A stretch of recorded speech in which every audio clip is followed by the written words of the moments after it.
The nation of Israel has returned to their land, AD 1948, taken back the Temple Mount, AD 1967, and won numerous wars. The preparation for the rebuilding of the temple has been ongoing, including the production of all necessary tools and the training of the Levitical priesthood. The Sanhedrin was revived, AD 2004, and practice sacrifices have begun, AD 2014. With all of this, and the fact that the Apostle Paul stated eventually all of Israel will be saved, we know more and more Jews will come to believe that Jesus, Yeshua, is truly the Messiah. As always, Satan will cast doubt and confusion into every person and group that he can. Recently, we have seen much confusion about the law and covenants by Christians, Messianic Jews, Noahides, and the several splinter groups of what is called the Hebrew roots movement. With differing ideas, they cannot all be correct. I believe what will bring cohesion to these groups, and eventually to all of Israel, is the understanding that Jesus, Yeshua, is the true Messiah, and that our knowledge is darkened if we do not understand that the Mosaic Law is based upon the Noahide Law of Genesis 9. The concept of Noahide Law is this. God, through Noah, commanded all nations of the earth to observe 7 moral laws. Each nation may add to them, but never change the original 7 laws.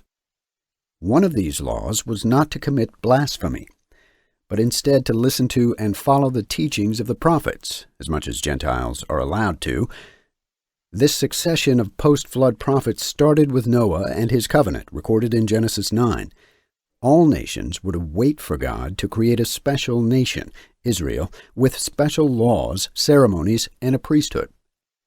There would be more prophets, and eventually a Messiah, who would right all wrongs and reconcile us to God once and for all. This is taught in the Dead Sea Scrolls and in the Talmud, so it was the official doctrine of both the Pharisees and the Essenes. The ancient church fathers taught that the Messiah did come, and he created a new covenant for all. There were no longer Noahides nor Jews, each having to obey separate sets of laws written within the Old Testament Torah, but everyone could become a follower of the Messiah. They could become Christians or reject the Messiah and be damned. Christians would not keep the Jewish Sabbath, food laws, or ceremonies. In addition to the Dead Sea Scrolls, the Mishnah, and the Talmud, which was followed by the ancient Pharisees and Essenes, the modern-day Orthodox Jews, Messianic Jews, and Christians believe in Noahide Law. Therefore, Jewish laws were never binding on Gentiles. The only group who does not believe this is the Hebrew Roots movement. Some of the groups in the Hebrew Roots movement reject the concept of Noahide Law. Instead, they believe that Noahide Law never existed, and that God gave the Mosaic Law not at Mount Sinai, but at creation. God simply reaffirmed it through Moses. Therefore, they believe that all true believers, including Christians, must observe the Saturday Sabbath, eat only kosher food, and keep the Jewish ceremonies the way the priests did. Let's be clear. Everyone today, except for some of the Hebrew roots groups and some of the Sabbatarian cults, believes in Noahide Law. The most complete description of Noahide Law comes from the Law of Kings. This is why I published this book. The Holy Spirit inspired Moses to write the Torah. These are the first 5 books of the Old Testament: Genesis, Exodus, Leviticus, Numbers, and Deuteronomy.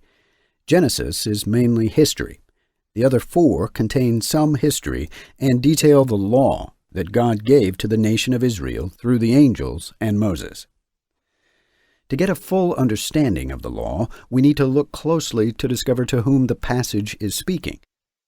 If it is speaking about how, quote, you should do the temple sacrifices, then the you in that passage is referring to the Levitical priests and no one else. Only the Levites have permission to do temple sacrifices. If it says that Israel, along with the Gentiles who live in the land of Israel, must do or not do something, then everyone who lives in Israel is subject to those laws. If it is referring to how the kings of Israel or the Sanhedrin are to pass judgments, then those laws and responsibilities apply only to them.